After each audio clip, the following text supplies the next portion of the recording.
Good evening. My name is Derek Hutchinson. I live at 106 Gertie's Lane, and my property borders land owned by D.M. Connor. There's going to be a common thread in the 4 minutes that I have here.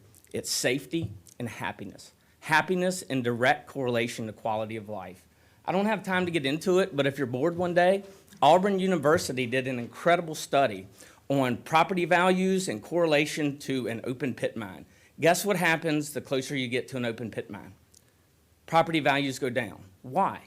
Quality of life, noise, dust, all the things that come along with it.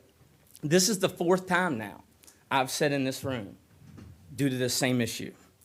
The reality is, when it comes to the quality of life part, the Auburn study, the only thing that is in reality keeping anybody from falling into this mine, there are signs and there's a berm. That's it. 20 feet. Changes somebody's life. I have a 9-year-old daughter and a 6-year-old daughter. This is real life, real world. This really affects real people in Augusta County.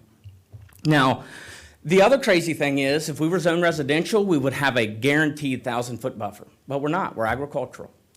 Now, if you go up and down Gurney's Lane on a nice summer day, you will not see cows, you will not see sheep, you will not see goats, you will not see farm fields. You will see people mowing their grass, people tending their gardens. You will probably see my children out on the road riding their bikes, neighbors walking the dogs. But because we're zoned agricultural, the possibility of them being in our backyard is real.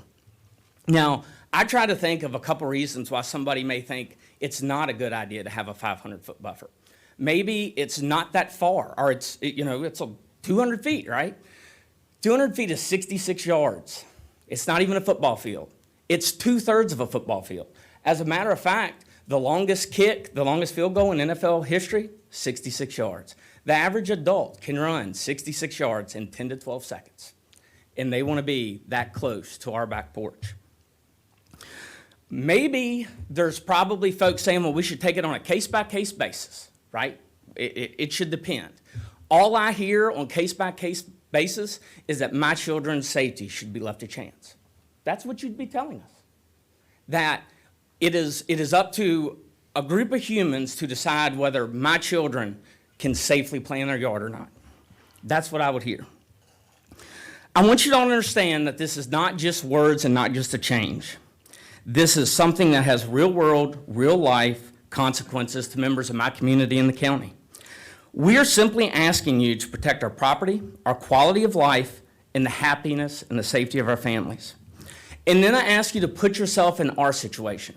Imagine you wake up, you make a cup of coffee, you look out your back porch, and 66 yards from your back door is an excavator or a 20-foot hole. Put your children and your grandchildren in the shoes of my children. What does that mean to you? What anxiety does that bring to you? What fears does that bring to you? Why should any parent in Augusta County have to fear for their children to play in their own yard? Answer me that. That's really what this is about. I could go on and on and on, but since all of you on the Board of Supervisors are elected officials, I wanted to leave you with a quote.